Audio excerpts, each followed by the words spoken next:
Votre attention s'il vous plaît. Cet élément est en ligne là. Contactez-nous pour savoir s'il est aussi disponible en la langue de votre préférence. Veuillez aussi noter qu'il est en audio uniquement, dépourvu de ce fait d'image originaire. Christ Equality Foundation, organisme international d'évangélisation, et sa rubrique « Pasteur et thème » vous présente cette vidéo, en accord avec le Dr Jean-Pierre Moubenka, ministre de l'Évangile éternel. Suivez-le tous les jours sur christequality.com et sur évangile-éternel.com. Là, vous y trouverez de manière ordonnée tous ces enseignements disponibles en texte, en audio, en vidéo et en direct à notre web radio et télé. Surtout, ne partez point sans souscrire à l'une de nos chaînes YouTube qui correspond à votre version linguistique. Souscrivez s'il vous plaît. Tous les enseignements du Dr Jean-Pierre Moubenka sont disponibles sur christequality.com/jpmoubenka.html. Bonne édification au nom de notre commun Seigneur et Dieu Jésus-Christ. Amen. Nakangata wana eza ba base ya kobongola motema. Soki na teyo yango kobongola motema. Soko za Abraham. Mais yeba boy. Tana biso eseki. Nazolo baboy. Abraham eloko elekani ezali nazo sala mo résumé moke. Nakangi parenthèse wa. Nabi Abraham bapesi il faut yeba côté makambo ewuti. Ewuti na inquiétude d'Abraham azalaki nango. Bayebisi ko oko hérité mabele. Abi nzambe eloko nini ekotadisa nga penza ke noko hérité mabele ya. Nde nzamba yebisi ke tala sikola wana bibo. Vision prophétique. Là, en tout cas, je suis obligé d'ouvrir cette parenthèse. Surtout ma maman. Tant que balobaka, aspect prophétique ya makambo. Sokozana prophétie, jamais au commis d'unissa comme un individu yomoko. Ba acteur, il y a scènes prophétiques qui ne sont pas les individus. L'écriture, les hommes de la qui non qui. Pour sur la prophétie, d'abord prophétie Zalaka, attention, ton accent mis sur le temps des accomplissements des choses. Je crois 20 ans. Et tango yo ezolo mama nzambe aitilisaka bato lokola mabota. Donc comment la Bible a commis mutuboy? Pour comprendre, il faut commander l'ibota mokoboy. Tout alliance mokoboy. Tout dispensation mokoboy.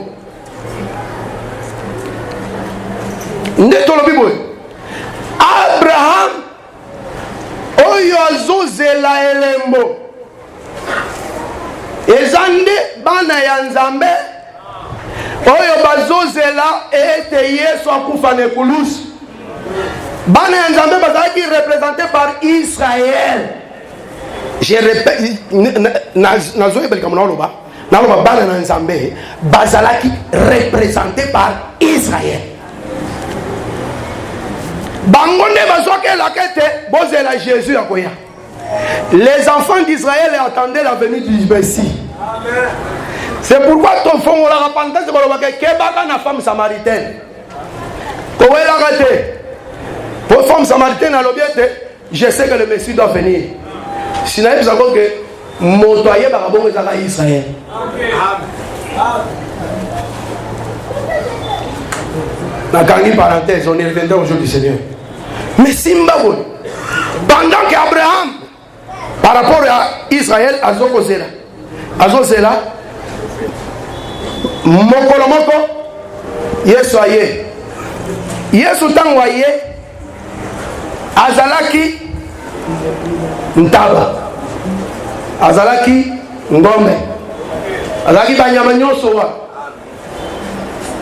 Parce que banyama nyonso oyo Moïse abandi olobela azalaki koprojete boyei ya Yesu. Ye moko na monoko ya Paul a mis réduire en serviteur. Na fongoli parenthèse na se rappelé na question. Ndeko alobaki vodor. Na lobite ke vodor wana il faut interpréter en que ça Jésus te. Vodor azalaka lokola tour ya Babel. Tour ya Babel ezalaka likanisi ya Nzambe mais mal réalisé. Donc en fait bato ba se précipiter na tana bango. C'est ça le vodor. Vodor boyeza malamu te. Mais likanisi ya vodor eza bien. Ezaka likanisi ya Israël obi tolingi Nzambe oyo tokomona. Tokomona. Nzambe tokomona c'est Dieu en tant que serviteur. C'est ça le veau qui est en or. Bon, quand vous soyez aïe, pe lokola veau parce que zalaki mosali, mazalaki pe Nzambe. Parce que Moïse alobaki Dieu, l'Éternel votre Dieu vous enverra un autre prophète comme moi. Lui qui prophète comme Dieu. Parce que Moïse alaki prophète, mazalaki Nzambe. Et ce prophète de Dieu c'est un faux. C'est pourquoi il fallait bakataye. Tolobaki boy. Bakokataye selon Genèse quand habité Nibale. Ndenge bakataka na Jérémie 34.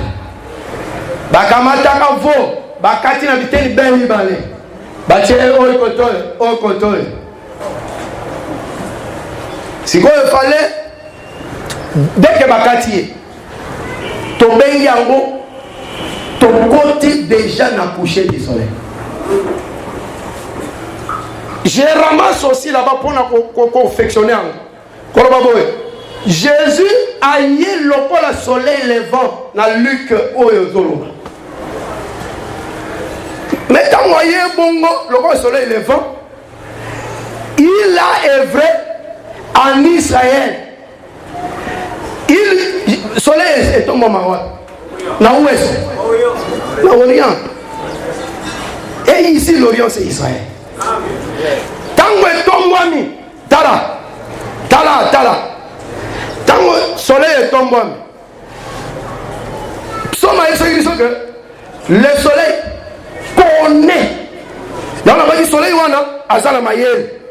Pour Yébak. Pe Ayebi. Mbonga kolala. Tolobaki que Jésus tango tombo maki abane ko boye ne kolala. Aboya kolala. Sobo yimo ya kolala isena makasa akimi na ye. Arabi mbonga na ngai ko kina note. Mais tango mbonga ko kaki Jésus yemo kwa mikabali. Pa yebaki ke mbonga kolala epoki. Kolala ni ko ko kufa. Quand on dit qu'on peut faire une bakati déjà, nyamana biteni mibale. Nazongi saki bokaboni oyo ezali salutaire. D'abord pas ya bandeko ya Emmaüs. Ba disciple. On va dire dans zela Emmaüs, on va dire combien? On va dire combien? Ba kotambola na ngombe. Tango bakomi yoka utilité ya kokata ngombe. Avant ngombe ekatana bososo yezalaka te. Tango Yesu akomi na bango azwi lipa wana nde ngombe wa. Parce que lipa wana ezaki Jésus wana ezaki ngombe. Siko azwi lipa avant abuka ngo ba comprendre te. Kobuka efongolaka miso. Dès qu'il y a beaucoup de gens qui comprendre, ils allaient dire Amen. C'était lui, le vivant. Alléluia. Et je vous informe que tant qu'on va s'osolier, il ne va pas disparaître. Et ondima ke Yesu azali awa to yozo zela omona tata moko ya fongoli lo la kiti abi ngayo wana démon lipa esi ekatana il faut komona Yesu miso ya kokanga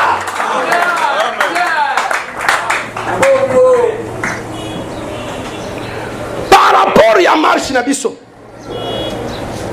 coucher de soleil c'est Salem nde nazwaki Lévitique 23 pour na changer kaka forme parce que tolobaki kokufa ya Jésus et ça la rappelle fête on va en fait il y a pas kokata nyama papa et sommeil kokata nyama c'est le coucher du soleil kokata nyama ils pas nde tomoni que sima ya kokata nyama topé qu'on célébrer Pâques. Il faut faire attention. Tango Paul ramasse ça. Tango Paul a moni alors bien que tozoli à Pâques. Alors bien que les longs de Pâques et ça l'était. Biso togo li à Pâques. Tout ça dans la continuité. Et si c'est toujours la même chose. Mais remarquez ça. Pâques et Salem, d'après organisation en Israël, la Bible dit ceci. Tout le verset, je crois verset 17. Et Robi, na lendemain, en tout cas on peut relire ça. 23. Yesu akufaki mukoloni. Dans l'accomplissement, même sans interprétation, parce qu'il faut que ce soit ça, accomplissement d'interprétation. Alors, depuis le lendemain du sabbat, du jour où vous apporterez la gerbe pour être agité de côté d'autre, vous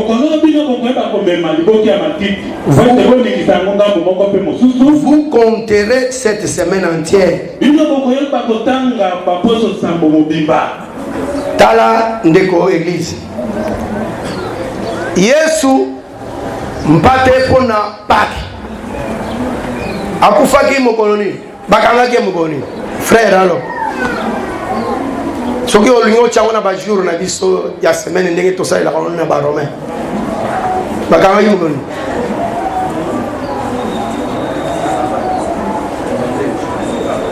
Donc ma frère ba ba na ba ngoma kamute. Ba tanga la Bible te. Ba frère ba zo ba bakanga Yesu 7e jour. Bakanga Yesu donc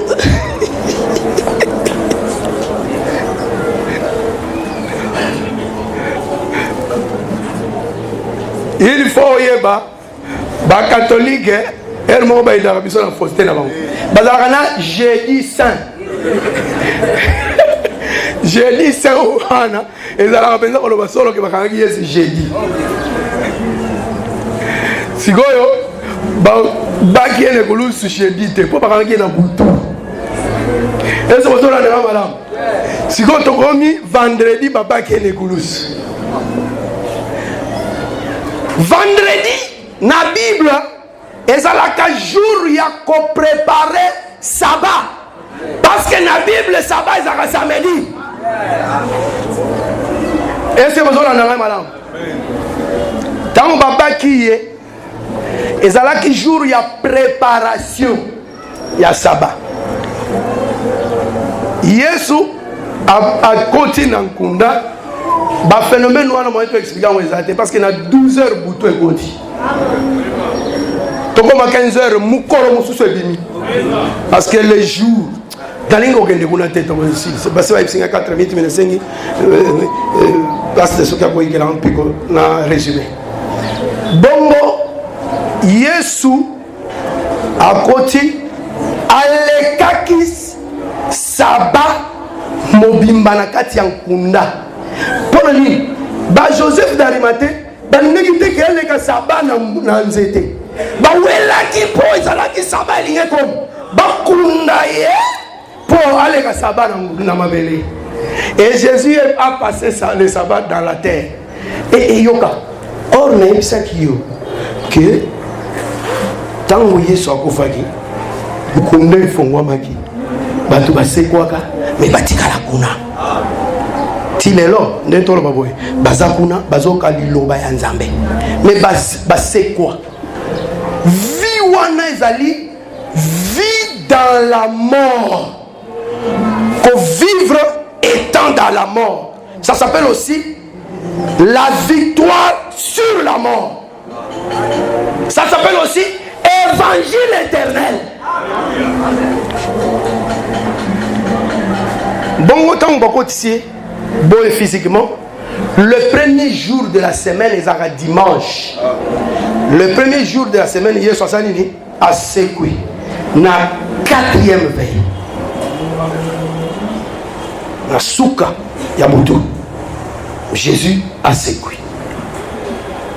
Ce qu'on va dire, Botala. Na kosala taille en sa démonstration ça te met simbangai. Ko sekwaye sa Sekui. Automatiquement fête mususu ebandi. Fête wana ba bengi yango agitation ya gerbe. Eza lié na fête ya moisson. Gerbe agité ezande. Gerbe ezalaka agité avant d'être semé. C'est tango ba eza on agité. Soko keka kana isa ko expliquer yo. Eza nango eza la makabongo baloni biloko e komeli. Yo kowela koliate. Il faut zo meilleur gerbe. Okende ko pesa nganga nzambe agite ngo de gauche à droite bongo si malango nde soki ba agite ngo bongo nzambe en réalité nzambe asanini adame avant yo nde apesio mission alabi sikoyo bwana bongo tana bilanga sikoyo bolia. Ça sera maintenant la fête de la moisson. Mais entre agitation et gerbe, c'est-à-dire le qu'on a encore, il faut compter 7 sabbats. Jusqu'au lendemain du 7e sabbat, ça fait 50 jours. C'est pourquoi Jésus t'a segui. On peut compter vers 50 jours. 50e jour, Nemakambo Sotokolobao. Et coïncider avec la fête Ouana, on va comprendre. Jésus, après qu'on sait qu'on a eu, Azala qui a agité de part et d'autre, c'est-à-dire, côté ailleurs, à mon ami, a prouvé que n'a commis là, n'a séqué. On a apporté le vidéo à mon nez. Malheureusement, et côté où je suis à mon et à cause de la péché, aux hommes on côté, donc, baso mon nom, batunios, nios ou allez y bon, ça l'assure que biloko est commun. Tout se préparer pour na colia. Hier mon papa est pas petit pour faire nan. Bozel na tinda mo pepezo ou ta côté ya oya septentrion.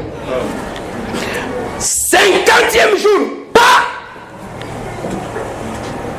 bafanda na kati ya chambre haute. Bafanda na chambre haute. Mbala moko mon pépé souffler. Mon pépé wana dans mon pépé tout temps dans Ézéchiel chapitre 1er.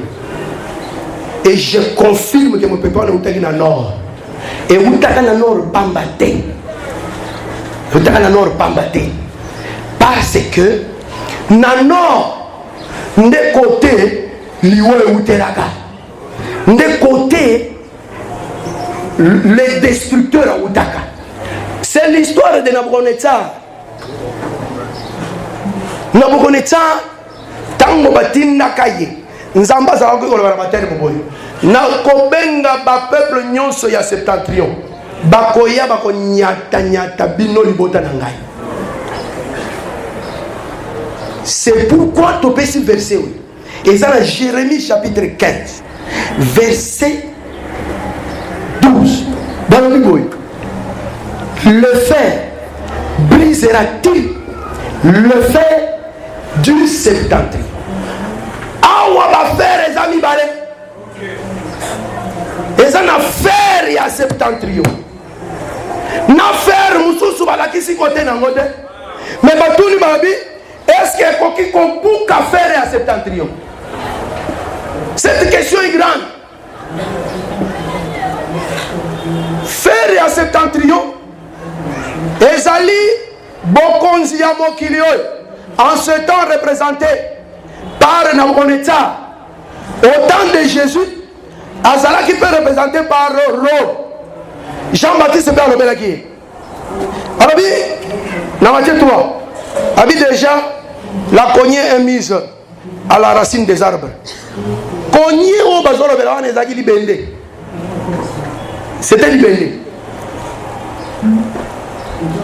Et libende en ce temps, et Zala qui représentait Rome. Depuis moi, dans mon sakoli, à quoi il s'engo? Moi, dans mon sakoli, à quoi il s'engo? En d'autres termes, dans le jardin d'Éden, ce qui faisait la force d'Adam, Adam a bungi saki yango. Et tant que Adam a bungi ici, en réalité, c'est l'ennemi qui avait récupéré. Parce que Bokonzi Oyo, Monguna, ayaka pona ko dominer moi na Zambé, ezalaka na rébellion na été, ezalaka avec la volonté de Dieu. Soko tuni na reconnaissance akoye bisayo. Soko tuni na Sankerib akoye bisayo. Vous voyez que nazo ko dominer na volonté nanga. C'est l'Éternel qui m'a envoyé pour vous dominer.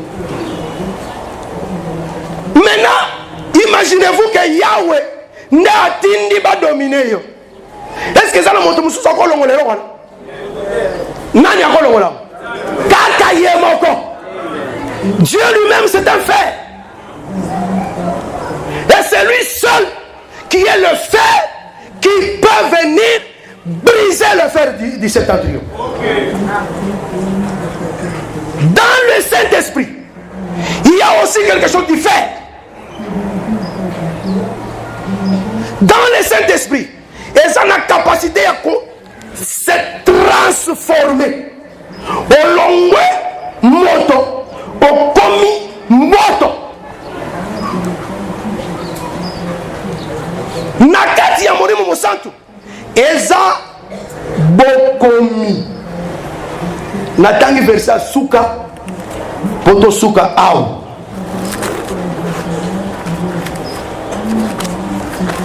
Un Corinthien, je crois 2 Corinthiens.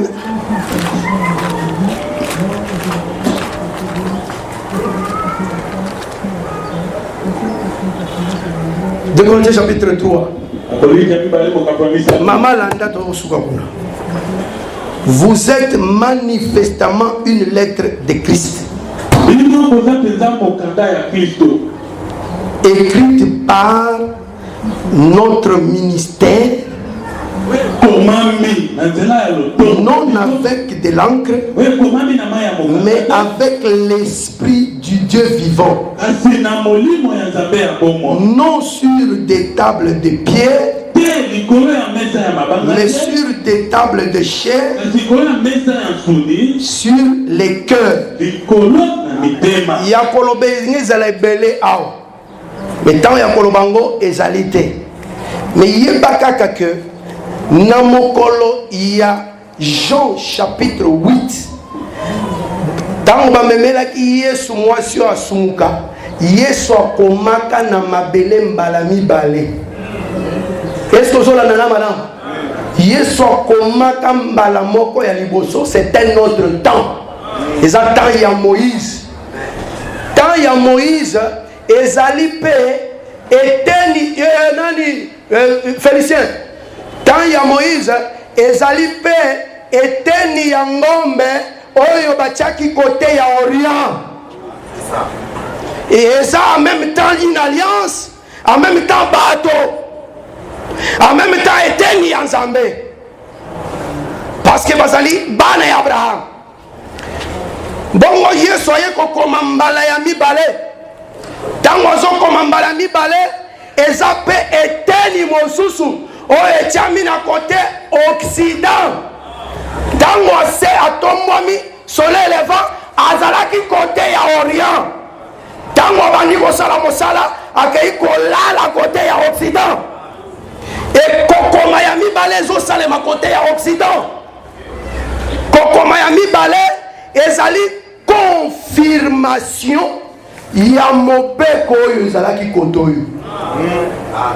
Mbolu ezalaka kosalela mobeko. Totanga kia on a Romains chapitre 3 verset 31. Balobiete, est-ce que kondima ekosalete tolongola mobeko? Te. Kondima ezali nde ko confirmer mobeko. Makambo yo kotanga ngoli susu na Hébreux chapitre 8 à partir du verset 8 au Kiti vers verset 11-12 nous allons définir les termes ya alliance nouvelle. Abi nasali alliance ndenge ezalaki liboso te na kati ya oyo na kokoma keba kokoma ezolobao eza oyo ya mibale ya Occident na kokoma mibeko na ngai na kati na esprit na bango. Le baptême du Saint-Esprit ezalaka te ezalaka mobeko baye kokoma ngona molimo na yo. Ozwi likloba osangisa ngona esprit na yo bakomi esprit moko. C'est ce qu'on appelle être baptisé du Saint-Esprit.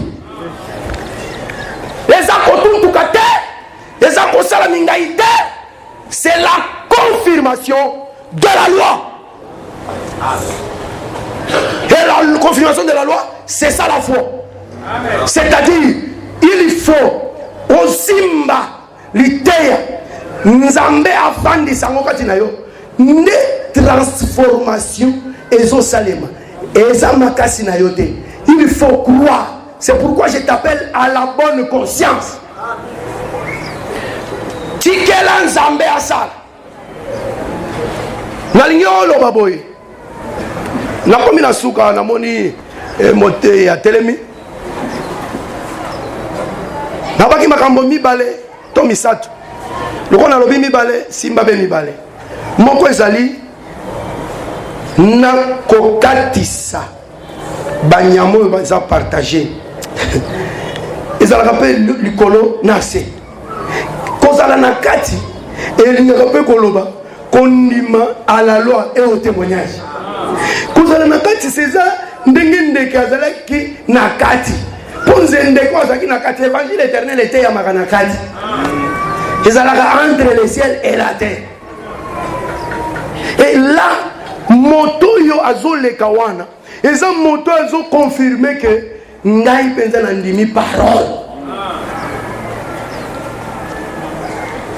Première chose que Bible c'est ça que ce qu'on dit liloba osa sérieux avec la parole liloba yango moko il faut et komisa yo moto et longolo moto et komiso moto c'est-à-dire mosali na zambe lilikelo kwa mibale zaliete molimo mo santu soki afandi kati na yo. Je t'informe que okomi makasi likomi bien mieux vaut mibale que moko parce que ce qu'on a yo moko za pété ce qui m'a commis mibale okomi makasi et makasi ya molimo mo santu la Bible appelle ça c'est une puissance. Je vais vous envoyer le Saint-Esprit, une puissance. Ce qui on a Saint-Esprit quand tu es fort. Kobange loko te au contraire telemaka telemelaka. Amen. Telema likolo to sukiswa.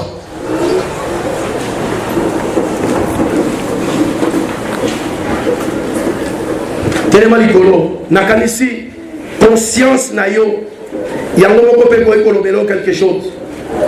Soki d'abord moto azaka na moli musantu ye moko nda yebisaka moto wana ke ngana za soki oza na moli musantu soki oza na moli musantu te oyebi peke na za moli musantu te.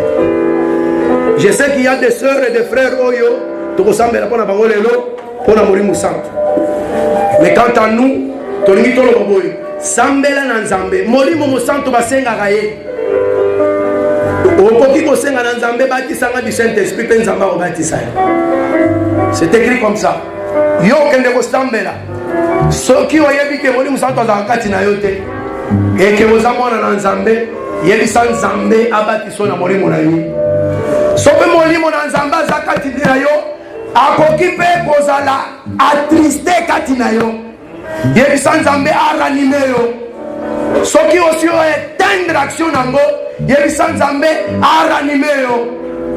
Et soki molimo na nzambe azosala kati na yo yebisa nkolo ete asantiso davantage. Tosambeli biso baso na kombo na Yesu Messi.